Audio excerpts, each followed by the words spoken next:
আপনারা কারা কারা একা একা যখন নামাজ পড়েন, নফল হোক সুন্নত হোক বা ফরজ হোক, যখন নামাজ পড়েন প্রায় রাকাতে সূরা কুল হুয়াল্লাহ পড়েন কারা কারা? একটু হাত তোলেন তো। আচ্ছা, হাত নামান।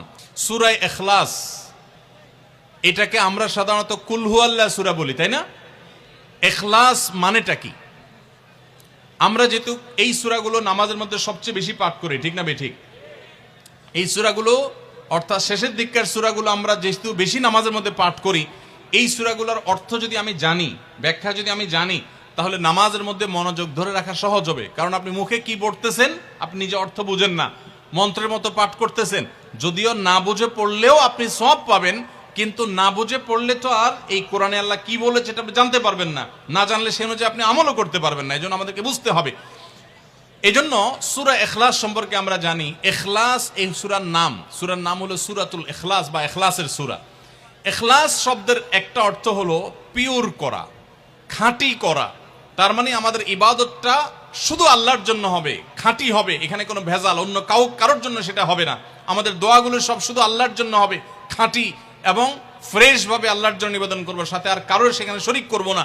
এই জন্য এই সূরার নাম ইখলাস, যে এই সূরার মধ্যে আল্লাহর ইবাদত, একত্ববাদ, তাওহীদ, এটাকে খাঁটি করবার নির্দেশ দেওয়া হয়েছে। আল্লাহর কোনো শরিক নাই, এই জন্য এটাকে সূরা ইখলাস বলা হয়েছে, খাঁটি করার সূরা, ঈমানকে বিশুদ্ধ করা, তাওহীদকে ঠিক করার সূরা। একইভাবে ইখলাসের আরো বিভিন্ন অর্থ এবং বিভিন্ন ব্যাখ্যা আছে, আমরা শুধু এইটুকু বলি। এরপর আসা যাক সূরা কুল হুয়াল্লাহ। কেন আল্লাহ তাআলা এই সূরাটা নাজিল করলেন? কোরআনে কারীমের বিভিন্ন সূরা, বিভিন্ন আয়াত নাজিলের প্রেক্ষাপট আছে, যেটাকে শানে নুজুল বলা হয়। কেন এই সূরা আল্লাহ তাআলা আমাদেরকে দিয়েছেন, এ সম্পর্কে প্রিয় নবী সাল্লাল্লাহু আলাইহি সাল্লামের এক সাহাবী, তার থেকে একটি হাদিস বর্ণিত আছে। সেই হাদিসের আলোকে আমরা জানি যে মক্কার মুশরিকরা, মক্কার কাফিররা, অবিশ্বাসীরা, তারা প্রিয় নবী সাল্লাল্লাহু আলাইহি সাল্লাম যখন তাওহীদের দাওয়াত দিলেন, আল্লাহর পথে আসার দাওয়াত দিলেন, তারা বলল, মুহাম্মদ, আমরা তো সবার বংশ পরিচয় জানি। সেই যুগে মানুষ ওটের পর্যন্ত বংশ পরিচয় জানতো, শিখতো।